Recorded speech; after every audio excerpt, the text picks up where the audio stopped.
Na minha infância e durante boa parte da minha adolescência, nunca precisei da ajuda das pessoas para fazer aquelas coisas comuns que qualquer pessoa faz todo dia. Não fazia a menor ideia de como uma pessoa deficiente física se virava para comer, se vestir, tomar banho ou sair de casa. Eu segui um roteiro igual ao que a maioria das famílias planejam para seus filhos. Sempre fui uma criança saudável e passei pela infância sem preocupações. Como qualquer adolescente, gostava de grandes emoções. Quando eu tinha 18 anos, estava namorando e me preparando para entrar em um dos grandes capítulos da vida de qualquer adolescente, passar no vestibular. Eu queria ser médico, mas foi aí que alguém resolveu entrar na minha vida e fazer uma cena de terror. Fui assaltado e levei um tiro no pescoço. Tudo aconteceu em segundos, sem que eu pudesse fazer nada. Hoje eu sei que meu acidente marcou a passagem para minha vida adulta. Uma vida onde a deficiência física e as pessoas deficientes em geral fazem parte do meu dia a dia. Depois do meu acidente, levei cerca de 1 ano para voltar a uma atividade que não tivesse a ver com fisioterapia. Quando eu sofri o acidente, eu tentei desde o início ser o mais otimista possível. Eu tinha uma expectativa grande nos primeiros anos de voltar a andar, ou seja, de recuperar meus movimentos. E eu sempre me dediquei ao máximo à fisioterapia, a todos os exercícios que me pediam para fazer. Nesse processo é fundamental a participação da família e dos amigos.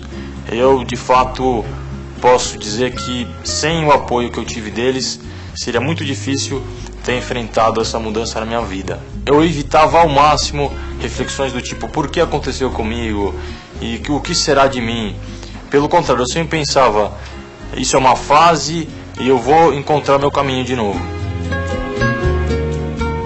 Pintar foi a primeira atividade a que me dediquei logo que passei a me sentir mais disposto. Nunca antes tinha me passado pela cabeça pintar com a boca. Só mesmo quem já pintou pode avaliar o que senti ao ver o meu primeiro trabalho terminado. Já realizei várias exposições e em todas elas me agradou muito a reação do público. Durante a minha primeira exposição, tive a ideia de fundar uma escola de artes direcionada a pessoas com algum tipo de deficiência. O meu objetivo era oferecer a essas pessoas a mesma oportunidade que tive, ou seja, ser beneficiado através do contato com a arte.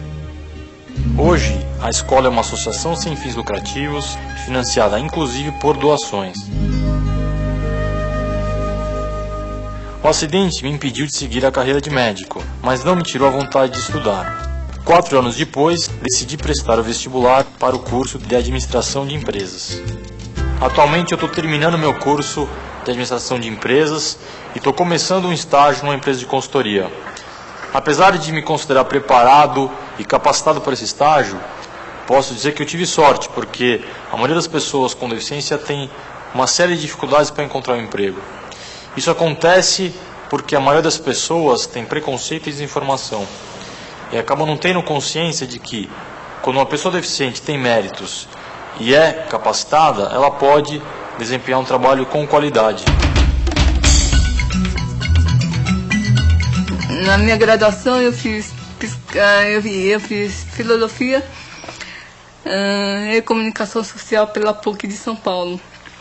Aí depois eu fiz mestrado e doutorado em psicologia social também pela PUC de São Paulo. Minha tese de doutorado foi editada em livro e o título dele é Paralisado Cerebral, Construção da Identidade na Exclusão. Desde 94, quando eu terminei o doutorado, eu me sentia plenamente capacitada para lecionar em universidades. Tanto é que eu mandei 2 currículos, por motivos burocráticos, eles não me aceitaram. Burocráticos, entre aspas, porque eu acho que eles não acreditavam em mim. Felizmente, existem pessoas com mentalidade mais aberta. Hoje, está aumentando o número de empresas e instituições que levam a sério o direito da pessoa deficiente ter um trabalho digno. Muitas vezes, a pessoa com algum tipo de deficiência acaba se sentindo incapaz, mas se procurar e acreditar, vai ver que a realidade é bem diferente. vai se surpreender quando encontrar outras pessoas com sérios comprometimentos fazendo coisas que muitas pessoas não imaginam e, com detalhe, são muito competentes no que fazem. Após um período de treinamento, nós fizemos um trabalho baseado em uma filosofia de não discriminação do deficiente físico. Para isso, nós ampliamos a nossa fábrica, modificamos, criamos banheiros para deficientes, implantamos rampas no restaurante. O resultado deste trabalho foi muito bom, principalmente pela capacidade que esses deficientes têm de comprometimento e envolvimento com o seu trabalho. Antes de ficar tetraplégico, meu esporte preferido era o remo. Atualmente não tenho mais condições de praticar nenhum esporte, mas conheço várias pessoas com deficiência que praticam esportes até radicais.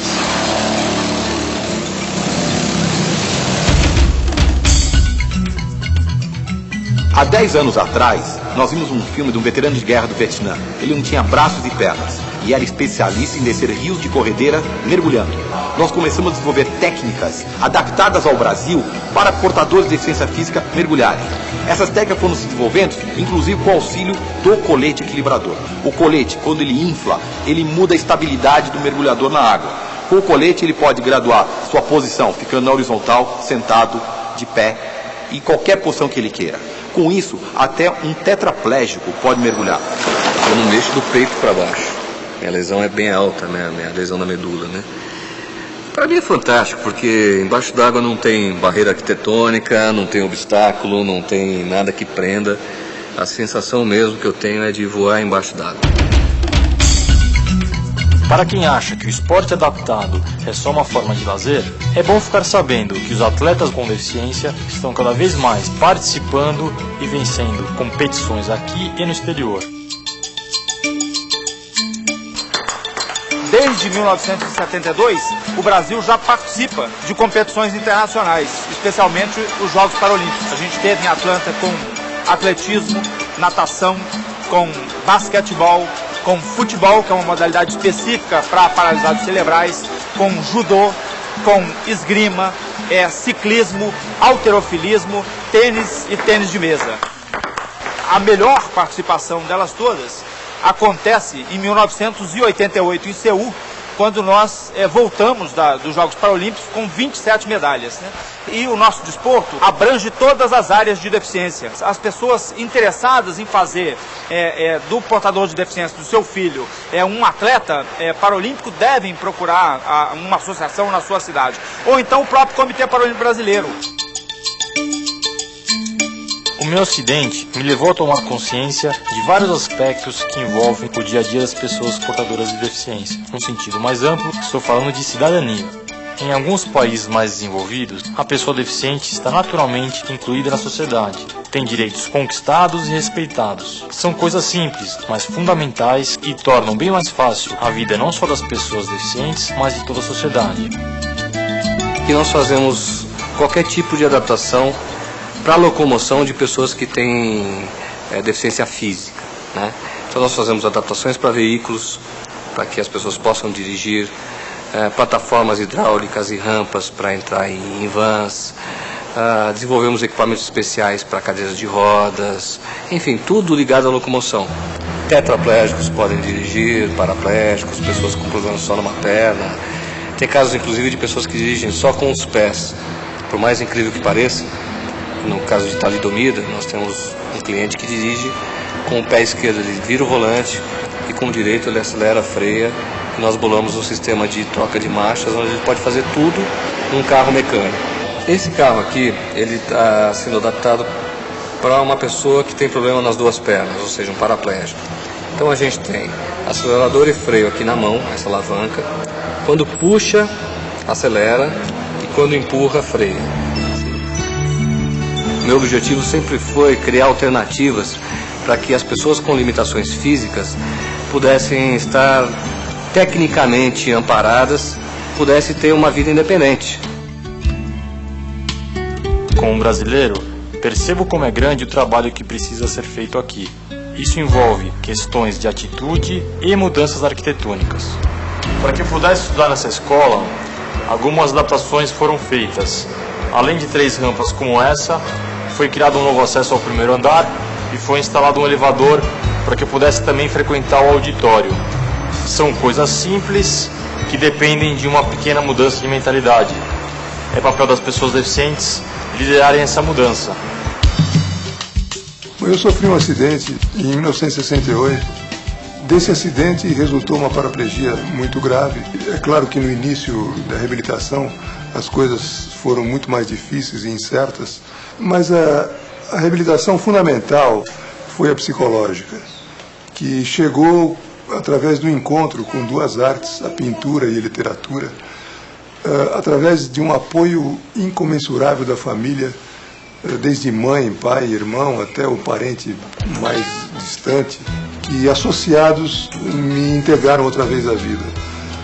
Bom, entre os preconceitos e as discriminações que o deficiente físico encontra pela vida, eu acho que o mais difícil de ser vencido é aquele que se relaciona com a sexualidade. Desde da remontagem do ato sexual até o conceito que cada um tem de si mesmo como pessoa entusiasmada para a vida. Porque sexualidade é isso, é a manutenção da libido forte, da energia forte para o trabalho, para o amor e para o lazer. E o sexo é apenas uma parte da sexualidade. Eu sou uma prova viva de que se pode contornar tudo isso e se pode até chegar a um casamento e dar continuidade a esse casamento com uma mulher inteira que se propõe a viver ao lado do deficiente físico, como Márcia se propôs e se propõe a viver comigo, assumindo as minhas limitações e com uma determinação firme de conseguir ser mãe. Nós conseguimos isso. Eu consegui dar uma filha a essa mulher e ao mesmo tempo ser pai. Eu vivi um pouquinho. Viveu um pouquinho? É. Na época do meu acidente eu tinha uma namorada e ela foi muito importante, me deu muita força. A gente acabou se separando e pouco tempo depois eu conheci uma nova garota que foi meu primeiro relacionamento depois do acidente.